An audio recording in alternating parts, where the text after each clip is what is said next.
de História e Literatura da rede de cursinhos Elza Soares. Começamos agora mais uma aula de História, a aula sobre o antigo regime europeu. Pois bem, inicialmente vou fazer aquela recapitulação do que a gente estava estudando antes, para que a gente possa ter um maior aproveitamento do que a gente vai ver agora. Sempre digo para vocês, história é um processo.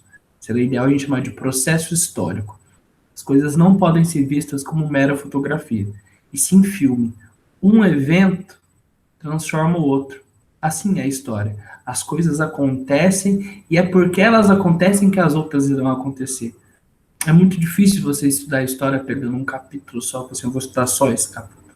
Então a gente estava falando da Idade Média, a gente passou pelo movimento das Cruzadas, renascimento comercial, renascimento urbano, e tratamos na última aula do renascimento cultural. Talvez alguns de vocês que forem recorrer ao livro vão ver uma diferença na divisão de aulas.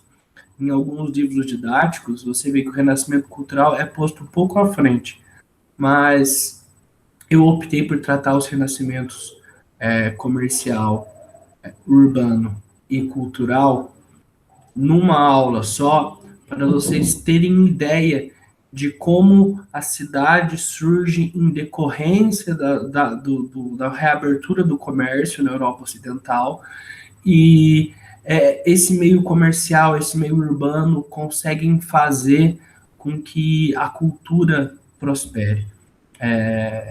Pois bem, a gente fala de antigo regime, a gente já não fala mais de valores medievais. Aqueles valores que eu trouxe para vocês, que não podemos esquecer, que era o meio de produção servil, a gente tinha o clero, a nobreza e os servos, uma sociedade estratificada, em que você não podia passar de um estamento para outro, uma sociedade também estamental, dividida em estamentos. A gente tem que dizer que o clero tinha a função de rezar, a nobreza tinha a função tanto de proteger quanto de lutar, e a gente tinha os servos com a função ingrata de servir, toda a produção passava por eles. Nós vimos que esse sistema foi meio que se degenerando. Quando a gente fala em Idade Média, a nossa mente tem que vir a ideia de igreja católica forte, uma igreja católica poderosa, que dominava toda a filosofia, toda a literatura da época. Pois bem, tivemos as cruzadas, movimento de libertação da Terra Santa, um movimento tanto militar quanto religioso, fez com que parcelas da Europa que não faziam comércio fizessem essas rotas para o Oriente, e aí o comércio foi voltando. Com a volta do comércio, a gente precisa de unificação, de medidas, a gente precisa de uma proteção, a gente precisa de uma estrutura que garanta que não ocorram saques e que o trabalho e a produção seja mantido. Então a gente tem o surgimento de muros. A gente tem que lembrar que em latim muro é burgo, e aí a gente surge as burguesias, e muitas cidades têm esse nome de denominação burgo, que daria a cidade se denomina por essa palavra. Ficou confuso, mas fiquem tranquilos. Pois bem, a gente tem novos valores agora. Depois dessa breve recapitulação, nós temos novos valores. O Estado agora, ele tem um outro estamento. Vejam que a gente não pode mais falar só em servos, em clero e em nobreza. A gente tem agora a burguesia, os burgueses que eram os detentores dos meios de produção. A gente compreende que se antes o que mais importava era o sangue e a terra, agora não mais. Agora o que mais importa é o dinheiro, Agora, o que mais importa é o poder econômico. No entanto, ainda tinha muito valor se você era nobre ou não. Essa é uma coisa que vai perdurar até a Revolução Francesa, até as revoluções liberais. A gente ainda tem até hoje alguns vestígios desses valores nobiliárquicos, esses valores tradicionais, porque temos que perceber que, embora a burguesia quisesse trazer um novo tipo de pensamento, um novo tipo de modo de vida, eles acabaram se associando a alguns valores nobres para poder participar do processo político. É engraçado como uma coisa te prejudica, mas paradoxalmente você tem que se valer dela para se sentir bem, para ter uma participação. A burguesia, ela não tinha o prestígio social da nobreza.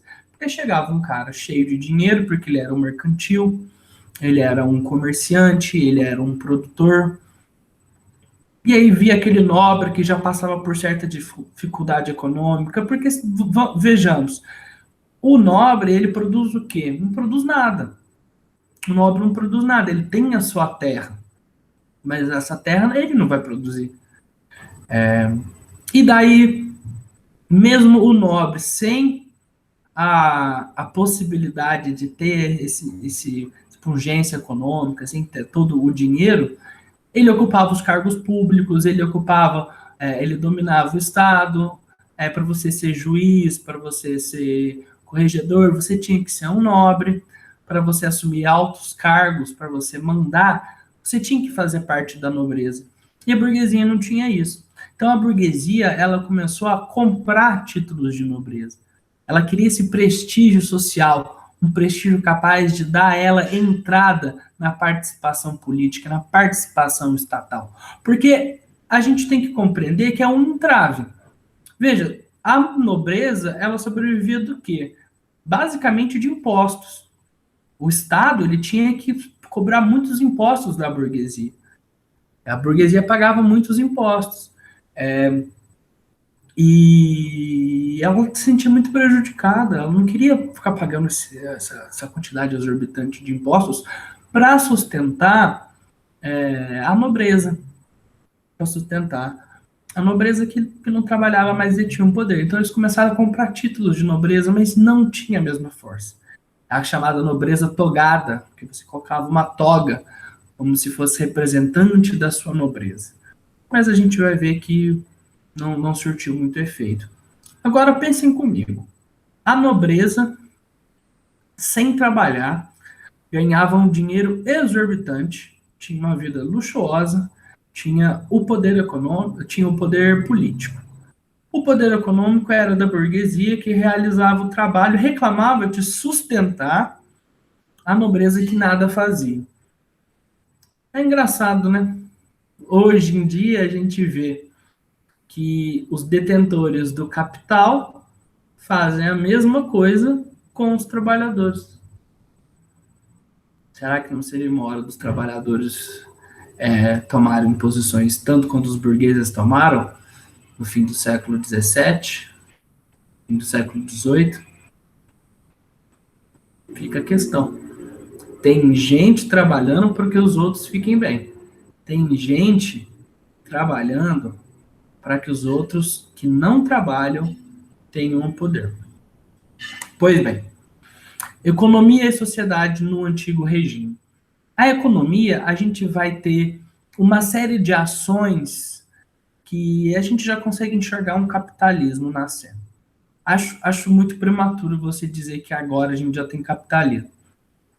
Porque ele está nascendo, ele está desenvolvendo instituições que são muito necessárias para o capitalismo. O capitalismo ele só consegue ser pleno com o Estado democrático de direito. Aqui a gente não tem um Estado democrático de direito, aqui a gente tem um modelo absolutista. O modelo absolutista, que é o modelo absoluto da nobreza, dos reis, os reis poderosos, aqueles reis de filme, aqueles reis de livro, reis como Luís XIV, que disse que o Estado sou eu. Ele é a figura do Estado. Ele é tão importante que é como se ele fosse o Estado. Agora, a gente não tem esse capitalismo, mas a gente tem uma formação que já tem dinheiro, a gente já tem uma produção, a gente tem muito comércio. Então, a gente pode dizer que é o nascimento do capitalismo. E nesse nascimento do capitalismo comercial, nós temos o que a gente chama de mercantilismo. O mercantilismo, ele tem alguns valores. Dentre eles, o principal é o metalismo. Vamos passar para a pessoa. Vamos pensar nas palavras. Metalismo, você pensa em metal. O ouro vale muito, a gente tem essa noção que o ouro vale muito, prata vale muito, mas nessa época era o que valia. A maior importância dava-se para quem tivesse mais metais preciosos, como ouro e prata. Então, quanto mais ouro você tinha, mais rico você era. Quanto mais contato você tinha com esses metais, mais rico era o país. Aí a gente tem, quais são as formas de obter metal? Tem a primeira, que é você tirar da terra. Você tira da terra o próprio ouro e a própria prata, e a partir disso você compra as suas coisas. É como se você tivesse uma árvore de dinheiro. Você vai, você extrai e você compra o que você precisa. Você consegue através de quem vai te pagar também. Então você tem a produção. Então algumas pessoas produziam, alguns países tinham essa ideia de produzir para que o outro compre dele. E aí ele fica com esses metais. Entenderam? É importante ter o conceito de balança comercial favorável. Vamos lá. O que é uma balança comercial favorável? Entra mais do que sai. Você fica com mais dinheiro para você do que você gasta para fazer as suas coisas. Esse é um conceito que tem que ficar muito claro. E tem que ficar muito claro. A gente tem nesse período várias políticas econômicas diferentes para diferentes estados. Dar um exemplo para vocês da França. A França seguiu o chamado colbertismo, porque tinha um ministro de finanças que se chamava Colbert.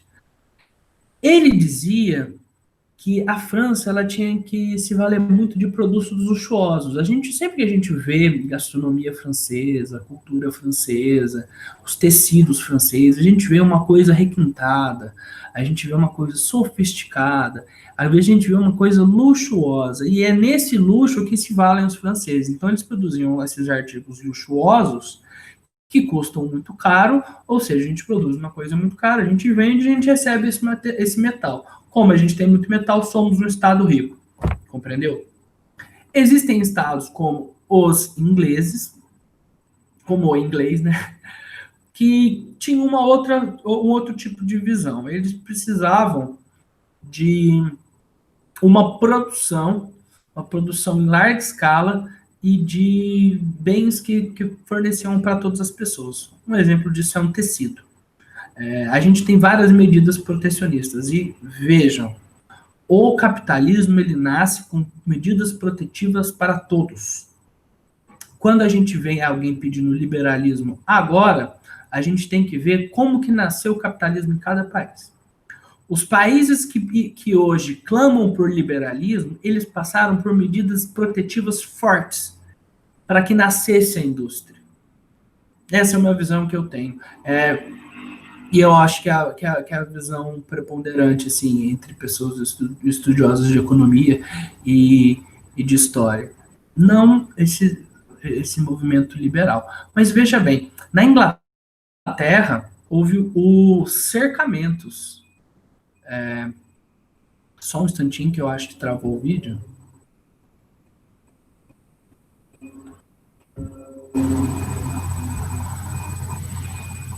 Pois bem, pois bem. Eu não sei o que aconteceu, mas deu uma travada. A gente tem os cercamentos, que você tira as pessoas das fazendas, você a cerca para produzir ovelha, para fazer uma produção de ovelhas, para você extrair a lã e fazer o tecido, para que vendesse. É uma lei estatal isso. A gente tinha os atos de navegação que falavam como que a marinha inglesa iria agir, não poderia ter transporte de mercadoria inglesa por navio de outro país, ou os produtos ingleses também não poderiam ser transportados por navios de outros países. Há uma proteção para que nasça essa indústria. Há uma ação estatal para que nasça essa indústria. Aí depois que nasce a indústria, fica mais simples. Depois que a gente tem uma indústria formada, depois que a gente tem uma produção em larga escala e mais barata, você quer que as taxas sejam menores, mas naquela época não eram menores. As taxas eram altíssimas. Porque eles tinham que ter taxas altas para quê? Para você ser obrigado a produzir. Isso acontece até hoje. Se você tem uma taxa alfandegária muito alta, você fica muito caro para você comprar de fora. Então você tem que produzir você mesmo. E aí você faz a produção, você consegue fazer com que você produza os seus próprios produtos que você necessita, suas necessidades, você produz mais. E aí quando você tem muito produto, você quer que ele seja barato para entrar no outro país. Veja como é. A gente se protege e depois a gente quer que os outros não se protejam. É uma forma de dominação, a gente tem isso até hoje. Temos isso até hoje, é muito importante a gente ter isso em mente. A gente tem que se esquivar desse discurso liberal que ignora a história, ignora o processo histórico. Eu fico incrédulo quando eu discuto com liberais que falam temos que ter menos taxas, menos impostos, menos isso. Aí eu falo, mas você está defendendo um Estado que está industrializado já. Você está defendendo um Estado que já tem estrutura, que já tem riqueza. A gente não tem isso ainda. E tem um outro fator. Nós somos ex-colônia. Ex-colônia. E aí eu vou falar do terceiro método. Eu falei do colbertismo, eu falei da questão comercial de produção. E agora eu vou falar do bulionismo. O bulionismo é conhecido como despejar metal. Porque, como eu disse para vocês, alguns têm que produzir para conseguir. Alguns só vão fazer o metal eles mesmos. E aí quem fazia isso? Espanha e Portugal, principalmente. Principalmente a Espanha. Aí você fala assim comigo, mas na Espanha tem ouro? Não. Sabe onde tinha? Na América do Sul. Muito ouro, muita prata, muita prata. Argentina, a palavra Argentina vem de argento, que é prata em latim. O principal rio que divide a Argentina do Uruguai, Rio da Prata. Sim, a gente tinha muita mina de prata na América Latina. E a gente teve o ouro no Brasil, a gente teve o ciclo do ouro do Brasil. E aqui deixo uma informação muito relevante. A gente estuda cana, depois mineração, que é o engenho de açúcar e a mineração, como se fosse uma transplantada para outra, e depois vem o ciclo do café. Mas o ouro do Brasil nunca foi maior que a produção de cana, ou maior do que o dinheiro que os engenhos, que essa indústria do açúcar conseguiu dar. Só um detalhe. Pois bem, a Espanha, ela obtinha a prata diretamente, ouro e prata, diretamente das suas colônias. A gente vai estudar mais a fundo as relações coloniais. E isso fez com que os preços ficassem muito mais caros na Europa. Porque se tem gente produzindo para ter alguma coisa e os outros simplesmente vão despejando dinheiro, você vai aumentando o preço. Você vai inflacionando as coisas. O que aconteceu? O país que era mais rico no começo do mercantilismo, algum tempo depois, ele ficou desestruturado, porque ele tinha dinheiro e comprava o que ele precisava, mas a fonte esgotou. Ele não tinha indústria. Ele não tinha como fazer essa produção. E aí fica refém dos outros países. Portugal, inicialmente, começou com uma política extrativista, ou seja, eles tiravam madeira, o pau-brasil, aí depois eles fizeram um engenho de cana, só depois eles foram achar ouro no Brasil. Eles obtinham meios de obter as riquezas através de um negócio chamado pacto colonial. Aí eu vou perguntar para vocês, essa nomenclatura está certa? Depende. Tem gente que avalia que não. Eu não acho que é a mais adequada. Pacto ter uma coisa firmada entre dois. A gente tem que falar exclusivo colonial. O que é o exclusivo colonial? É uma forma de manter a balança comercial favorável. Por quê? Você tem uma colônia, Portugal tinha várias na África, tinha Angola, tinha Moçambique, tinha Brasil, tinha na China, tinha na Índia. Você tem a Inglaterra, que a gente não vai falar tanto assim da Inglaterra, porque a Inglaterra não tinha tanta essa colônia tinha muito de colônia de exploração, desculpa. Aí você vai pegar a Espanha tinha quase que a América Latina inteira, tirando o Brasil e algumas ilhas que eram da França ou da Inglaterra. Enfim, a colônia, vamos pegar, por exemplo, o Brasil, que é nosso país, que a gente estuda. A gente tinha que comprar os bens só de Portugal, porque é o exclusivo colonial, que era o de Portugal, e a gente tinha que fazer a produção e mandar para eles. Exatamente. Olha que pacto bacana que era para os brasileiros. Embora nesse começo a gente não consiga falar em brasileiros, a gente falaria dos indígenas e de alguns portugueses que foram morar lá. Mas a gente tinha que mandar nossas reservas minerais, nossos recursos naturais, e além disso a gente tinha que comprar deles o que eles produziam. Então eles pegavam o dinheiro duas vezes, eles nos saqueavam de nossos recursos e depois eles ganhavam dinheiro em troca do que a gente tinha que comprar deles. Aí fica bom. Aí você vai falar assim, mas isso aí é um absurdo.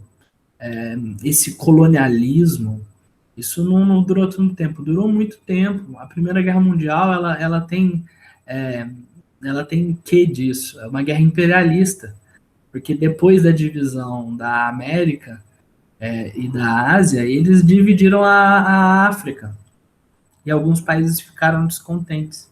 Isso continuou a acontecer. A gente tem colônias africanas que ficaram até metade do século XX. Nosso povo é sofrido. O povo africano é muito sofrido. O povo americano, latino-americano é muito sofrido. Tem um livro magnífico do Gabriel Garcia Marques, 100 anos de solidão, em busca de uma identidade. A gente ainda vai ter uma identidade que vai valorizar os indígenas, os negros, que vai os povos que daqui ficavam, que foram dizimados, esse povo que tanto sofre. A gente está vendo agora as manifestações do movimento negro, são coisas belíssimas. Quanto tempo as pessoas aguentaram? Quanto tempo as pessoas aguentaram erguer cidades, erguer monumentos, foram escravizados e até hoje sofrem preconceito, até hoje recebem menos, são mortos injustificadamente pela polícia, têm menos oportunidades de emprego. É uma dificuldade, a gente tem que pensar nisso. Não existe a possibilidade de uma sociedade sem essa igualdade. Não existe uma possibilidade de uma sociedade prosperar com racismo.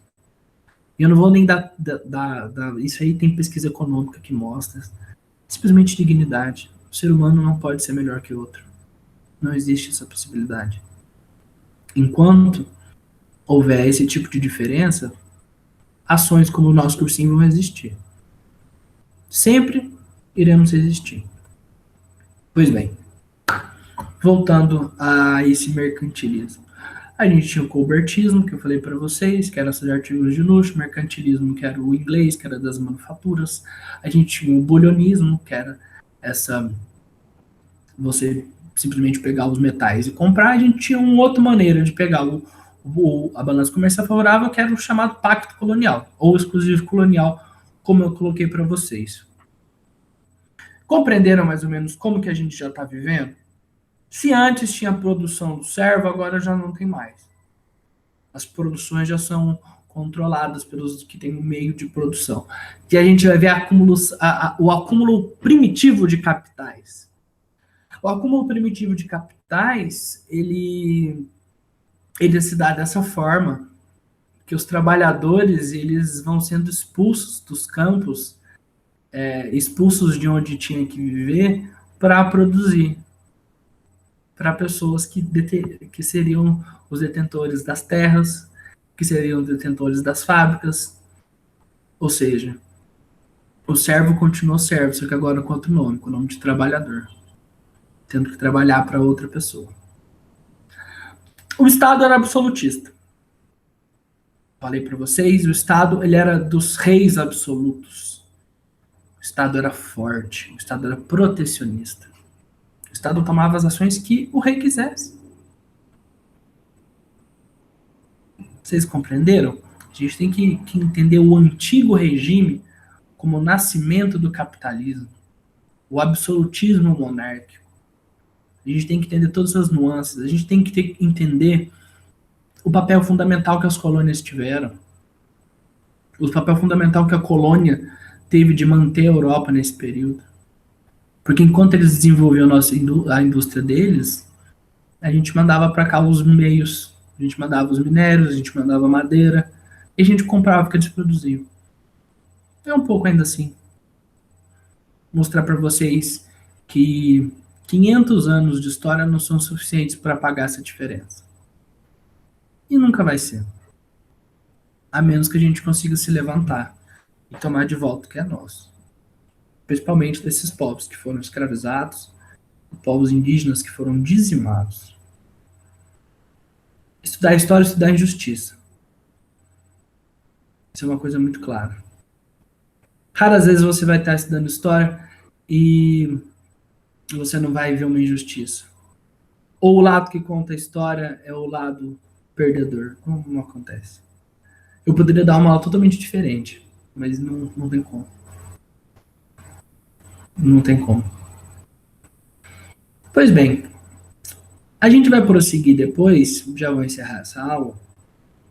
A gente vai falar das colônias, a gente vai entrar em Brasil, a gente vai falar desse estado, só que na próxima aula teremos a derrocada da Igreja Católica como o monopólio da fé. Hoje é comum você conhecer várias religiões, mas não era assim antes. Era uma religião que mandava quase todo mundo. A gente está falando da Europa Ocidental, porque novamente nosso estudo é muito eurocêntrico. Eurocêntrico seria que o centro seria na Europa. É isso aí, muito obrigado, bons estudos, fiquem em casa. Essa pandemia é muito difícil, precisamos que vocês fiquem isolados, cuidem-se bem. Se precisar de alguma coisa, converse conosco, a gente tem os tutores do cursinho, nós temos agora o Clube do Livro, sigam nossas redes. Eu realmente espero que vocês fiquem bem, tá certo? Muito obrigado, bons estudos. Cuide-se.